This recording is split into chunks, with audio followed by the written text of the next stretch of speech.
Could one Canadian province really break the country apart? In Alberta, separatists say they've gathered more than 300,000 signatures, enough to force an independence referendum in this oil-rich province. Now, these boxes could change Canada. In the provincial capital of Edmonton, crowds waved Alberta's blue flag as petitions were delivered to election officials.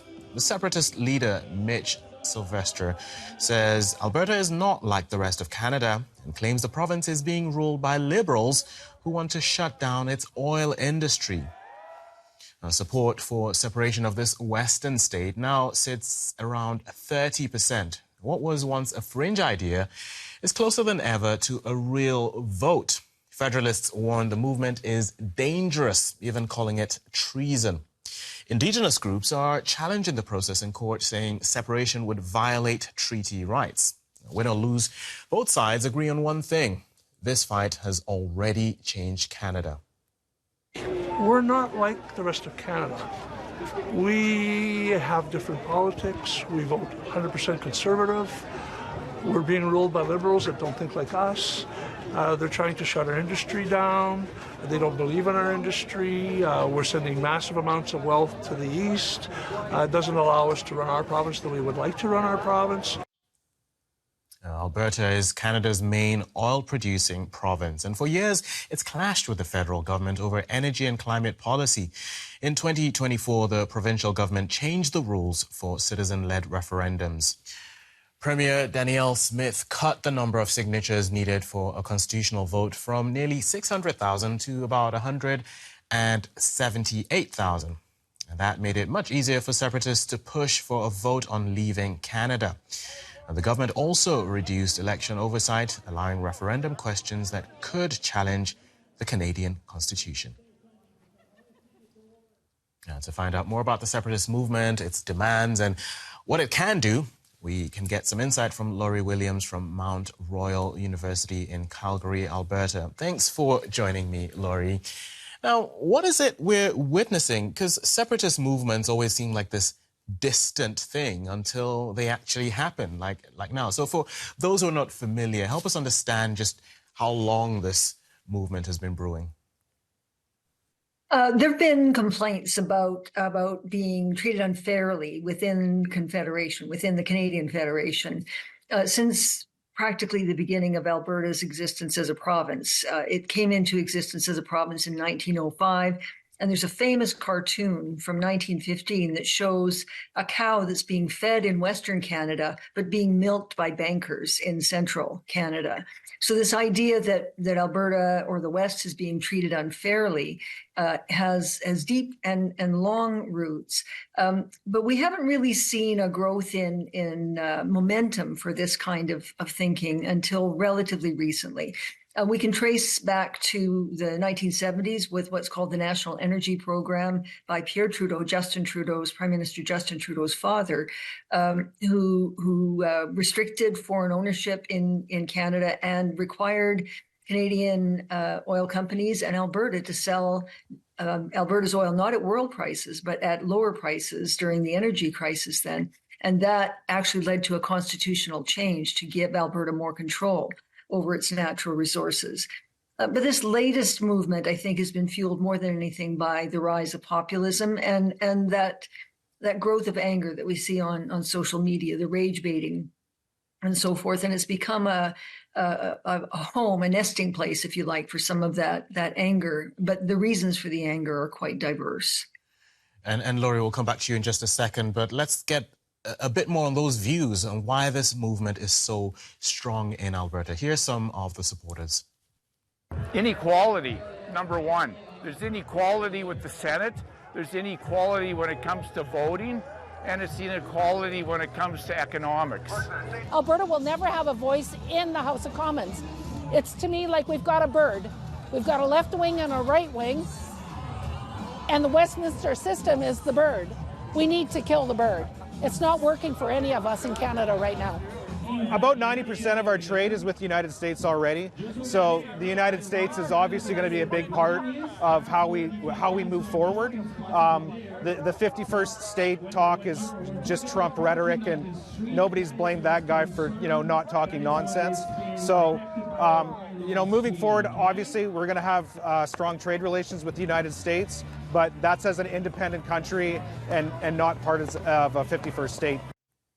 A variety of views there, even from the supporters. But Laurie, maybe you could just continue on what you think has shifted recently to bring this issue. As you said, it's a long-running issue, but what's shifted recently to bring it closer to the political mainstream? I think the momentum behind this particular resurgence, if you like, in popular sentiment, and I must say it's sort of hovered a little bit lower than where it is now, but it's been stably at about 20, 25, even 30% in polling for some years now.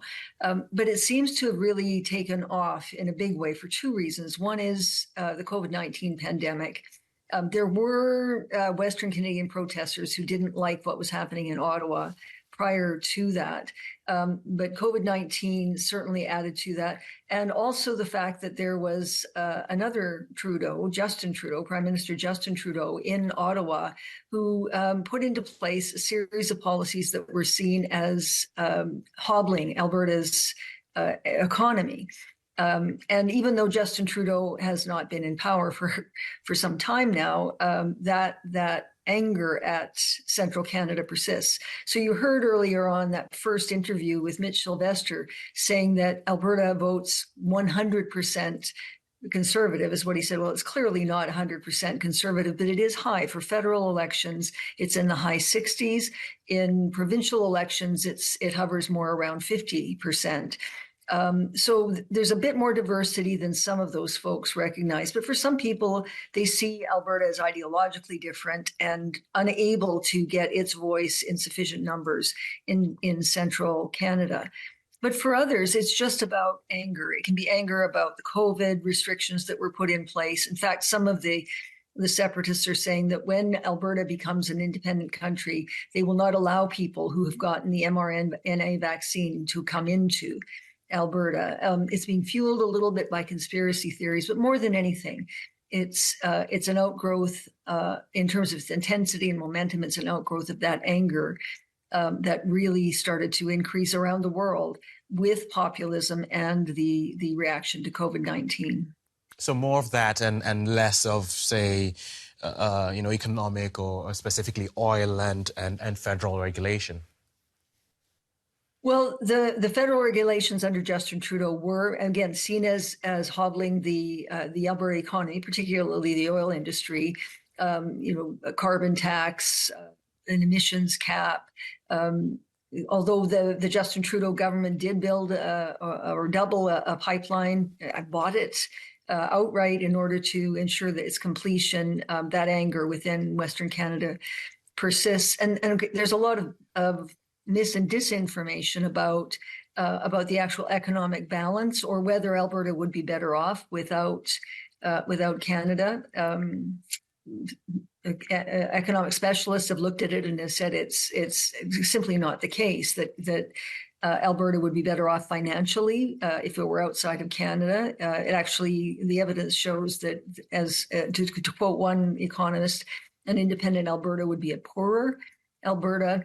Nevertheless, the sense that there is a disrespect and unfairness within Confederation is driving those who support separatism, at least to try to push for a better, more respectful and fairer relationship with the rest of the country. You've talked about how the sentiment is in terms of polling. I'm just wondering, it seems like a minority, but should opponents see this as a significant threat? Well, the primary reason we're seeing it rise to the level of prominence it has is, as you pointed out earlier, the Premier, Danielle Smith, has made it easier for a referendum on separation to come forward. And the reason she's made it easier is because even though those who support separatism are in the mid to high 20s in polling province-wide, within her party, it sits at over 50%, 54 to 57%, according to recent polling. This is a group of people that are well organized, who they basically ousted or forced a leadership review on the previous premier, Jason Kenney. And they've been pretty hard on conservative premiers prior to that as well. So Danielle Smith is worried that they will force a leadership review or that they will split and form a new party. Either way, she loses her seat as the premier. And so that has caused her to make it easier for these folks to hold a referendum. Now, again, as polls indicate today, if a referendum were held today and all those folks turned up to vote, about 70% of Albertans would vote to stay in Canada, and about 25 to 30% might vote to leave.